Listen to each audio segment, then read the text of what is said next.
Vamos a pedirle al doctor Martín Horacio Garrido Garduño, director médico del Hospital de Cardiología, que nos exponga el tema la transformación de los hospitales cardiológicos en hospitales cardiovasculares integrales.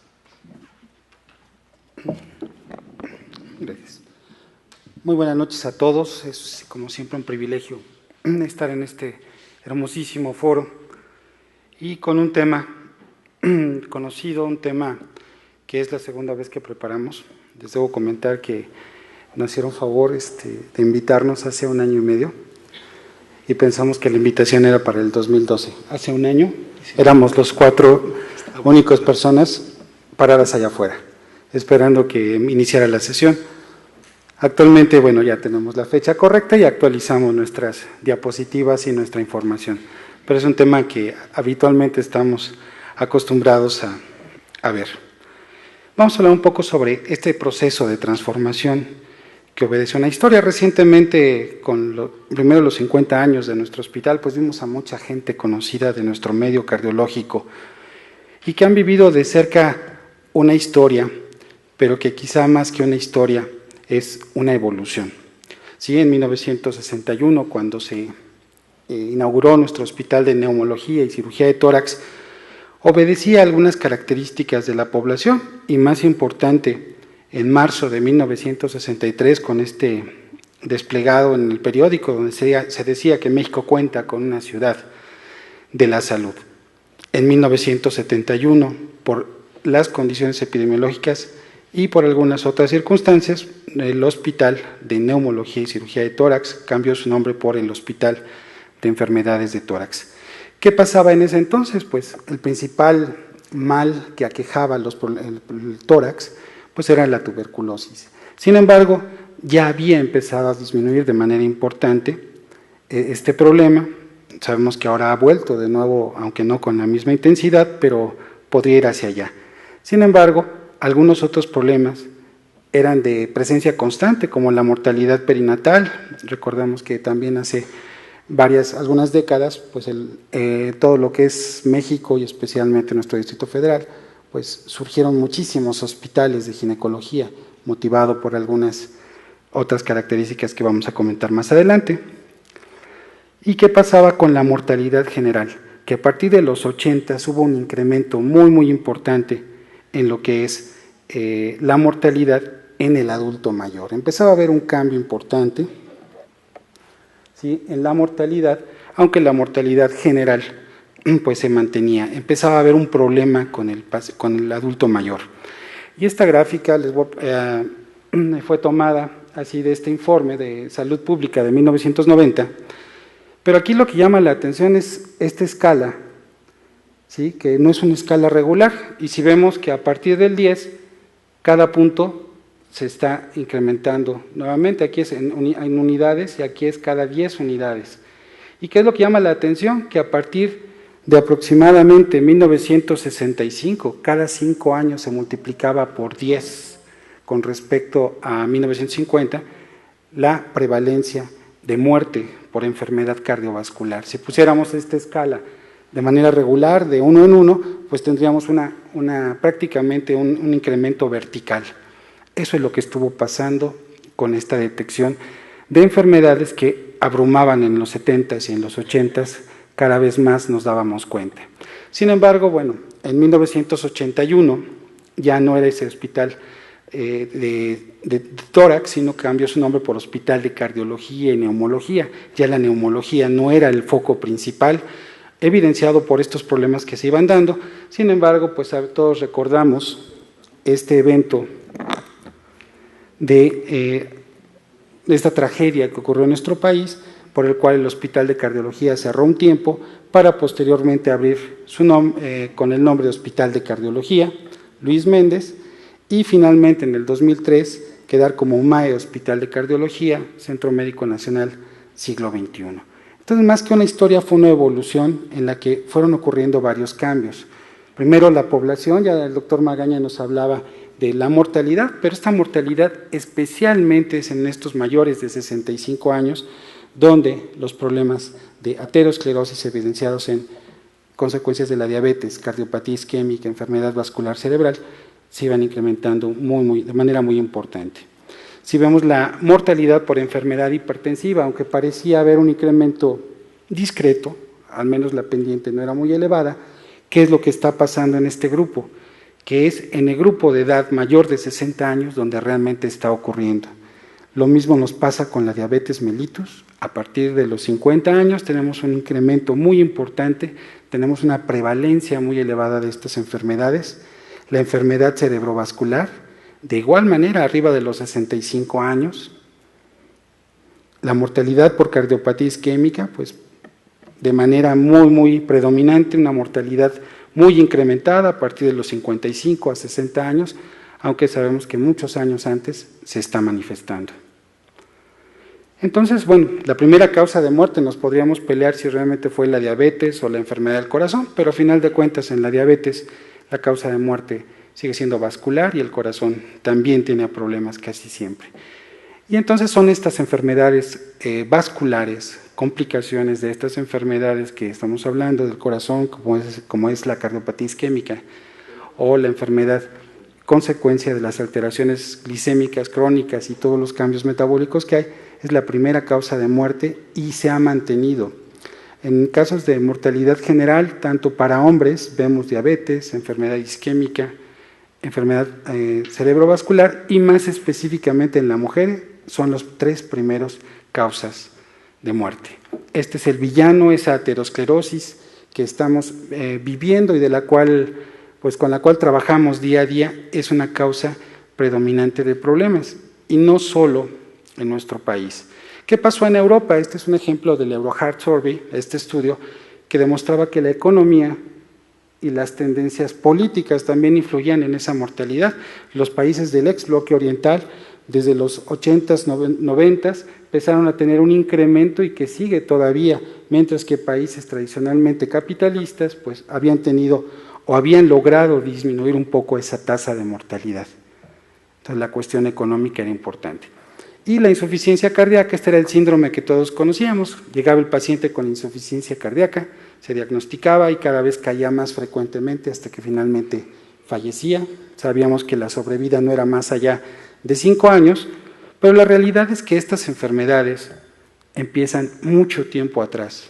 Desde el momento en que todos esos pacientes con hipertensión, con diabetes, con dislipidemia, con obesidad, se manifiestan y los podemos detectar en nuestro consultorio.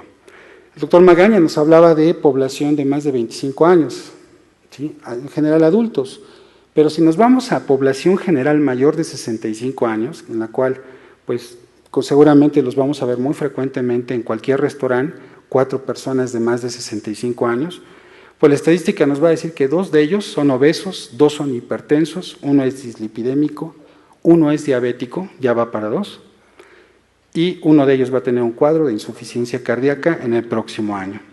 Estamos hablando de población general mayor de 65 años. Y todos los registros, como el RENASICA, como el RENASCA, son registros que han demostrado la asociación de estos jinetes del apocalipsis, que son los que frecuentemente nos están afectando. Aquí vemos la frecuencia del síndrome coronario, cuántas veces se asocia y se acompaña de tabaquismo, diabetes, hipertensión, dislipidemia, accidente vascular. En nuestro hospital, la presencia de diabetes es una constante. 38% de nuestros pacientes son diabéticos, independientemente del área de nuestro hospital al que vayan. Esto es histórico, es una prevalencia muy alta, tenemos un problema muy severo. Cuando hablamos del Registro Nacional de Hipertensión, la asociación a diabetes es un porcentaje de mayor del 30% y que llega a ser al 40% en el pico de los 45 a los 49 años. En el caso de, aquí ponemos varios ejemplos, Grace Crusade, el RENASICA, la diabetes mellitus es uno de los problemas más importantes que estamos viviendo y ¿quién de nosotros no tiene algún conocido, algún familiar diabético? Prácticamente es una epidemia que estamos viviendo. La insuficiencia cardíaca es muy importante y el doctor Magaña, igual que yo, surgimos de la clínica de insuficiencia cardíaca y quizá por eso siempre hablamos de ella. Pero la realidad es que es un problema severo, es un problema real en el cual tenemos muchos problemas, es muy frecuente y actualmente la insuficiencia cardíaca es también asintomática y estábamos históricamente acostumbrados a pensar que la insuficiencia cardíaca era la presencia de disnea, la presencia de edemas, cuando realmente la insuficiencia cardíaca puede ser asintomática. Y desde que diagnosticamos cualquier enfermedad que la puede dar, estamos en un estadio A de ella. Y como ejemplo, pues también es la obesidad. ¿Sí? La obesidad es en sí un estadio A de insuficiencia cardíaca. Y tenemos un problema muy severo en México, ya lo dijo la OCDE y nos duele aceptarlo, pero esa es la realidad. Tenemos problemas muy severos de obesidad. Cuando tenemos este continuo cardiovascular que nos hablaba el doctor Magaña, tenemos ciertos factores comunes, que es la activación neurohumoral, tenemos ahí todos los puntos en los que podemos intervenir con medicamento, evitar que el paciente llegue a tener el infarto, la remodelación, la dilatación. Pero la historia empieza mucho atrás, desde que el paciente se detectó por primera vez y que son habitualmente años. Y esto nos resalta en la importancia de la medicina preventiva. Las manifestaciones de esa enfermedad vascular, que pueden ser cerebrales, cardíacas, arteriales, periféricos, como veíamos, es algo de verdad importante y no nos vamos a meter a todo este esquema, pero es el estrés oxidativo, es esa disfunción endotelial que existe en estos pacientes que tienen cualquiera de estas alteraciones tan comunes y tan frecuentes que estamos viendo.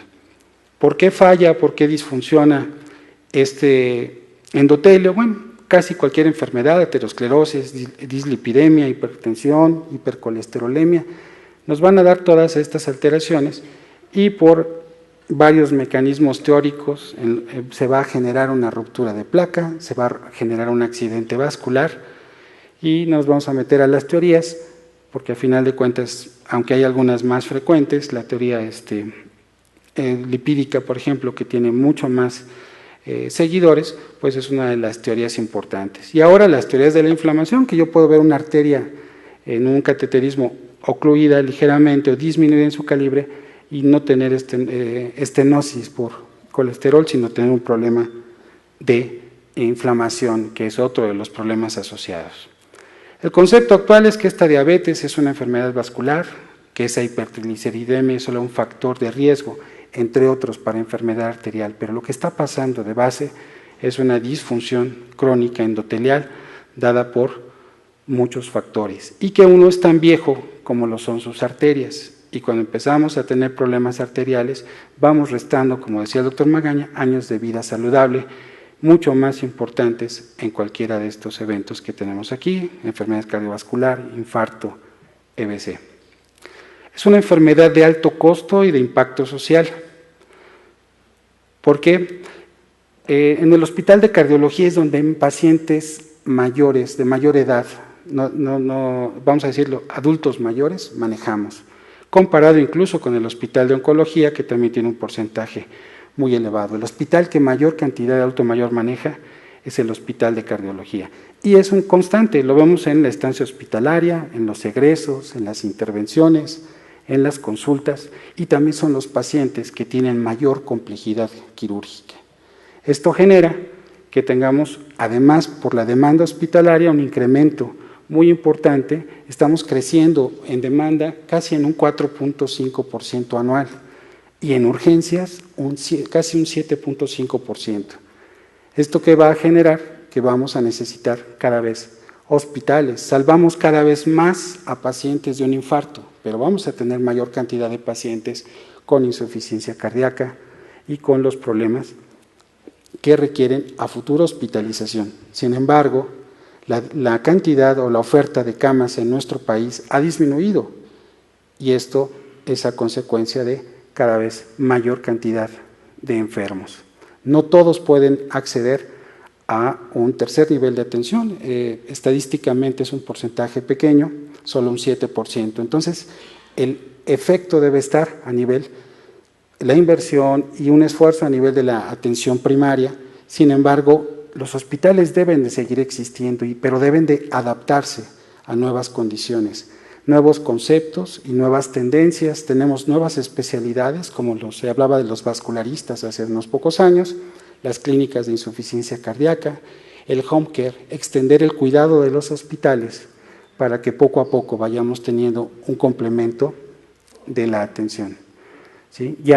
También hay un board americano para el trasplante y para la insuficiencia cardíaca, y en México estamos cerca de obtenerlo también. Estas son las especialidades que tradicionalmente se habían aislado o se había dejado un tiempo en neumología y cardiología, pero la realidad es que esto hace que el angiólogo, el cirujano del tórax y el neumólogo sean parte integral, directa de trabajo con el cardiólogo, que sea un poquito más lejano, el endocrinólogo, el geriatra, el nefrólogo, y el hospital tenga que modificarse y deba incluir dentro de su atención, aparte de estas especialidades, tratar toda la enfermedad cardiovascular, tomando en cuenta todos estos factores, y muy importantes, desde el clima, las fuerzas de la naturaleza que pueden generar que un hospital sea de tal o cual característica, por supuesto, las políticas de desarrollo nacionales, pero en sí la economía y las características de la población. Somos una población añosa que cada vez tiene mayor cantidad de problemas y que debe de adaptarse. La enfermedad cardiovascular es actualmente el problema de salud y no hay visos de que esto vaya a cambiar, cuando menos en los próximos 30 años. Muchas gracias.